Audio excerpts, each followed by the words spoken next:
Hello everybody, how you guys doing? Welcome to my video. I hope you guys are having a fantastic day. In case you guys are unaware of me, my name is Sunar Kalon. I'm a variety streamer and YouTuber over here on YouTube/Twitch. I'm basically a content creator. Not basically, I am one. God, what am I smoking?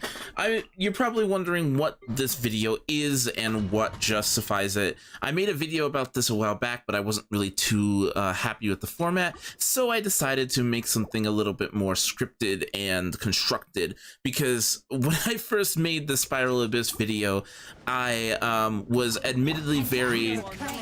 how do I say this? I was very tired. I just spent like 5 hours trying to beat this rotation, and it was just my kind of overall thoughts on this rotation.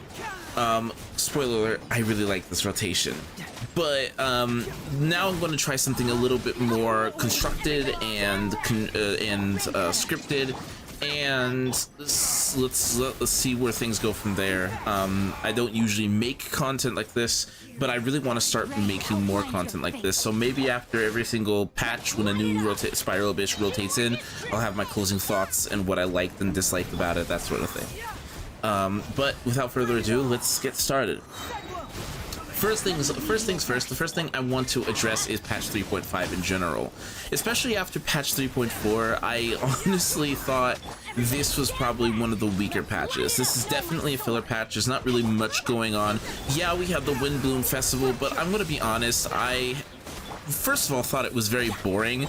Nothing really story relevant happened. It was just kind of there. We had some cute moments with Kale and Sucrose, but that was about it, and it didn't really progress or put anything new to the overall story, unless we got to the Dinesleaf quest. Dinesleaf quest never failed to impress. They're all getting better and better, and I'm not going to spoil anything, but that thing had some huge reveals. There's plenty of videos, other videos that are going to cover that sort of stuff. I am not knowledgeable enough in the lore, so I'm not going to go into that. All I can say is you're in for a treat if you have not experienced it already.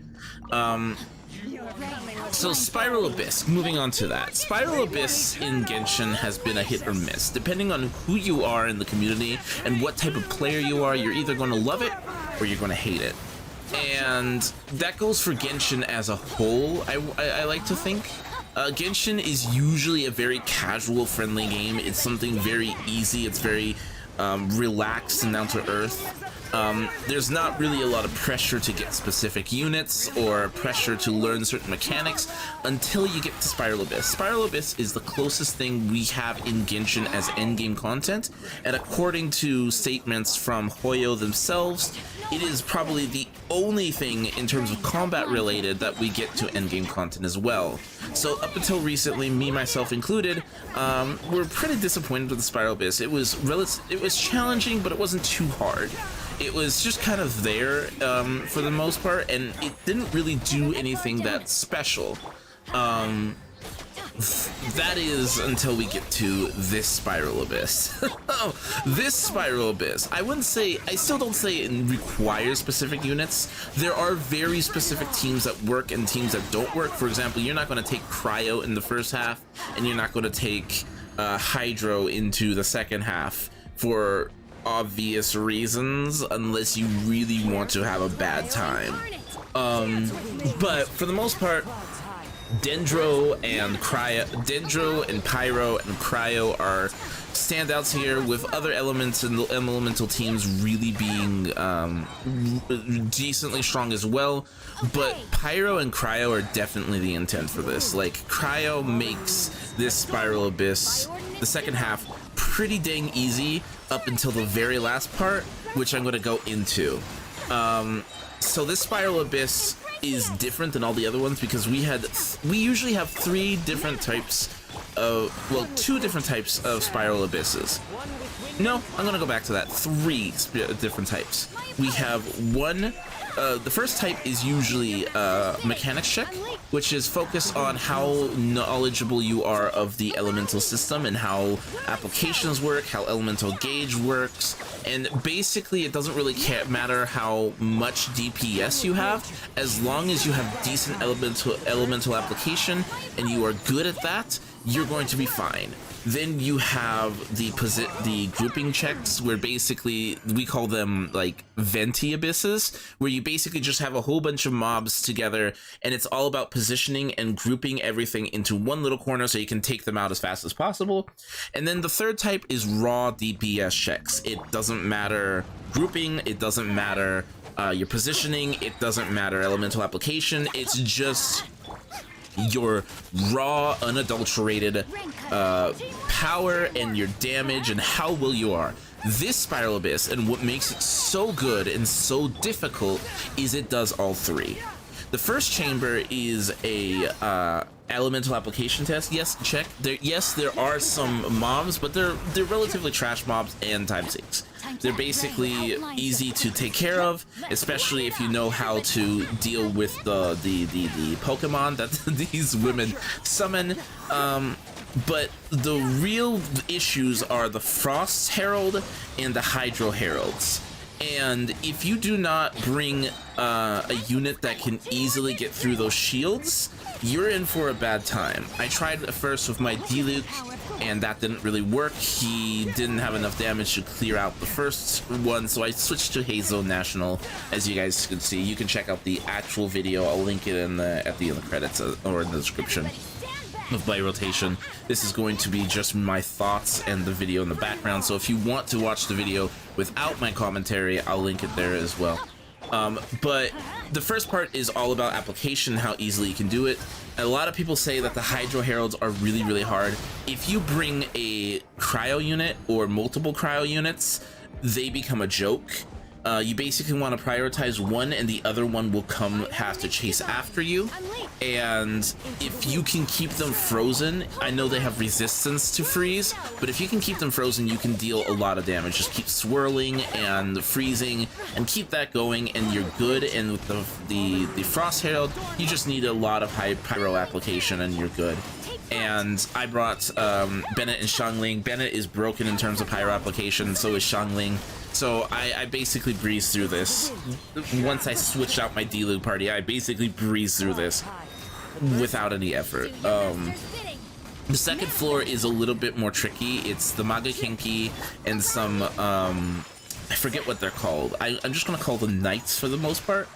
And the Magakenki is, again, this is what I call positioning, is you want to make sure the Magakenki is faced towards you and his back against the wall. That way he's not teleporting all over the place, because if his back is against an open spot, he'll just teleport away and you have to chase after him.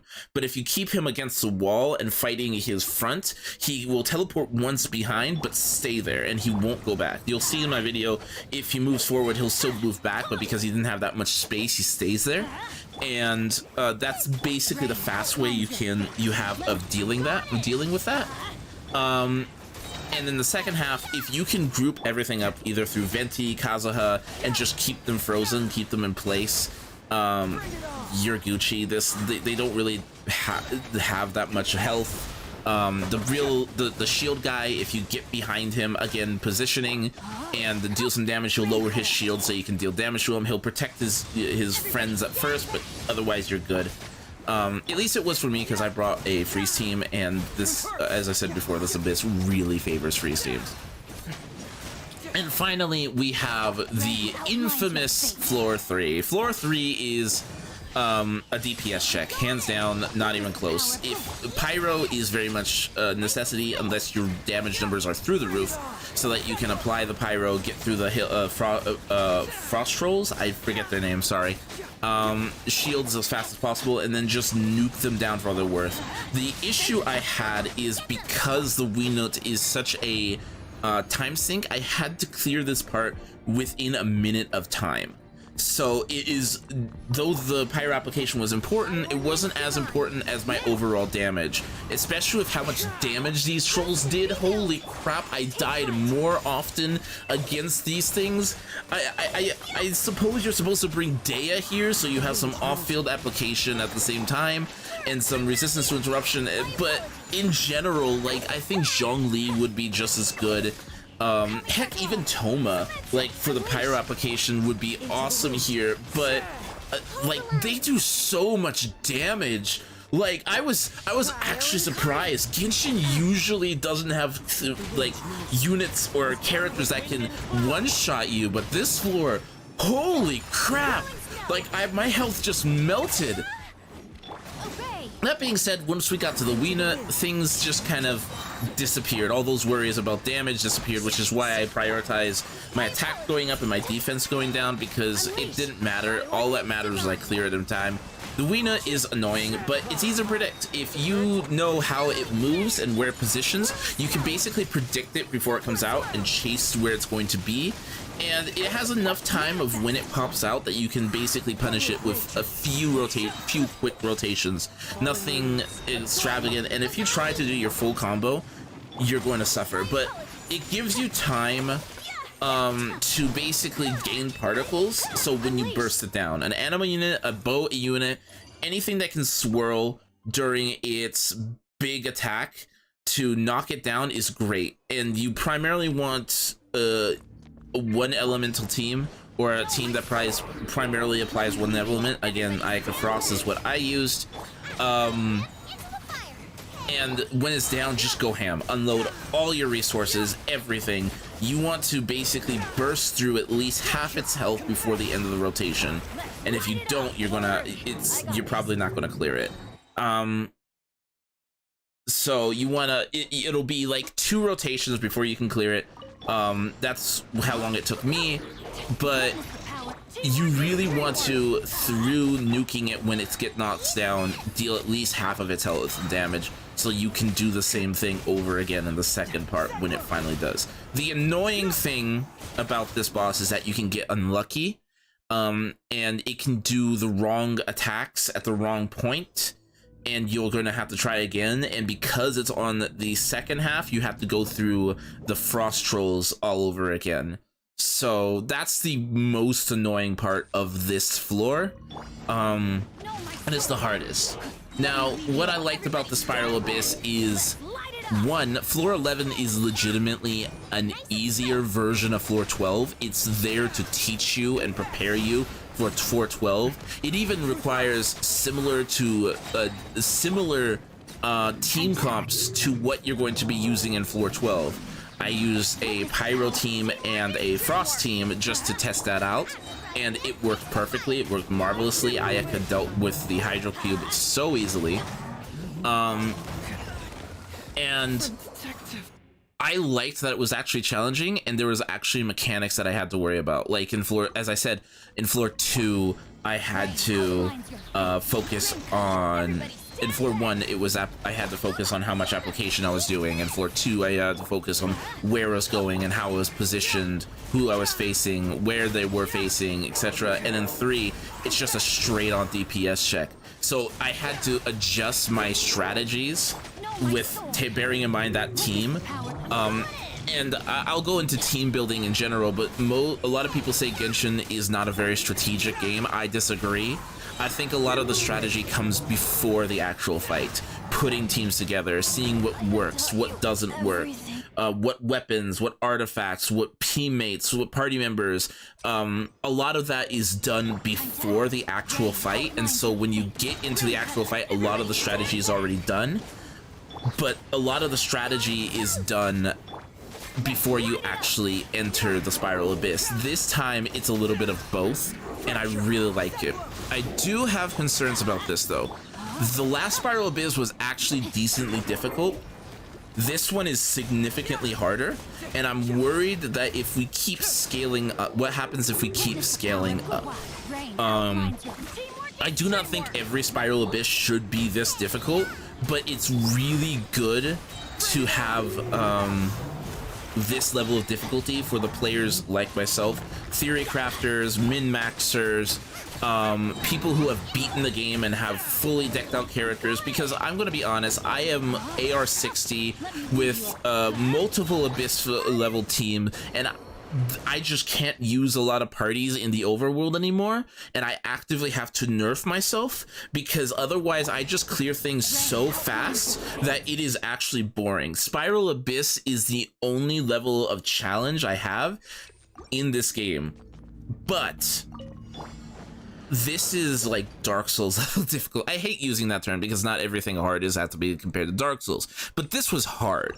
I had a friend that usually can clear up to floor 12. She can get to floor 11 and clear through floor 11, but she can't clear floor 12. She couldn't even clear floor 11, and she got so discouraged, which is fair. First of all, I do not think all content should be catered to everyone, but I do think there should be content for everyone. The Spiral Abyss is not going to be for everyone, but it should be there for that 1% who want combat challenges. This is why I think the low Primogem rewards for the Spiral Abyss is okay, because if you don't clear it, it's not a big deal. But if you do clear it and you are able to clear it, you get rewarded for it. Which I think going forward, if the Spiral Abyss is going to be continuing along this difficulty, is good. But again, if it continues to get harder, then we need an issue, because then we have to have specific units, we have to have specific artifact sets, we have to have specific gear scores. And while I do think a gear score limit should be there, and there should be a test of that, if the gear score is more important than my personal skills, we have an issue. Closing thoughts, as I said, I really liked the Spiral Abyss. I liked what they did with it. I liked the construction of it. I liked the work, a thought that was put into it, and I loved that I actually had to work for it. I loved that it taught me something new from playing through the game. I learned something from this Spiral Abyss, which I can never, I feel like I've improved as a player in Genshin from beating this, which is something I've never felt with anything else in terms of game content in Spiral Abyss. I look forward to where it's going to go in the future, but I had a lot of fun with this Spiral, and if you look at it from a mechanics point of view, instead of I can't clear it, you're going to have a blast with it as well. Now, if you can't clear it, there's no rush. Again, not all content is made for everyone, and if Spiral Abyss isn't for you, it's not for you. And if you can't clear it yet, clear as much as possible. If you enjoy it, but you're not quite there yet, keep practicing, keep working on it, keep building your characters, keep building your artifacts. Clear as much as you can, and slowly progress onwards. This is a marathon. Genshin is a marathon, it's not a race. You are not going to clear the Spiral Abyss in a day, a month, or maybe even a year. Progress at your own pace, learn what you want to learn, and then use what you want to learn. Do not stress yourself out. Do not be discouraged for not clearing it instantly, because sometimes you're just not, and eventually you will. Just keep at it, don't get discouraged, and you'll clear it anyways. Anyways, guys, I know this was a little long. I apologize for the long rant. I'm gonna cut some things out, hopefully, unless I get lazy. But if you like more content like this, I stream Genshin on Twitch primarily. I also have a playthrough of Genshin from literally the start of the game to basically today. So if that interests you, you can go back to that playlist and go check that out. I'm gonna try to do more content like this, more review, more like constructional videos, construction videos, maybe even go into like the team building aspect of Genshin, because I hear a lot of people say this unit's good, but not really explain why, and the one-on-one about what makes a team good and how to construct the team and what to look for in specific units to see if they will be good for specific teams. They say this unit's good and this unit's good, but how do you make a team of the units you enjoy without looking up a guide? And I think that would be a really cool idea, don't you? Anyways, if you want to see more content like that, please leave a comment. Also, subscribe to the channel if you don't. If you like, I stream Monday through Friday on Twitch and Discord. Join that. Ask me questions. I love answering them, especially when it comes to Genshin. Just be constructive. Just be constructive. Be polite, and understand that everyone plays this game for different reasons, and that's okay. But anyways, guys, I'll talk to you later. Thank you so much for watching. I'll see you guys around. Bye.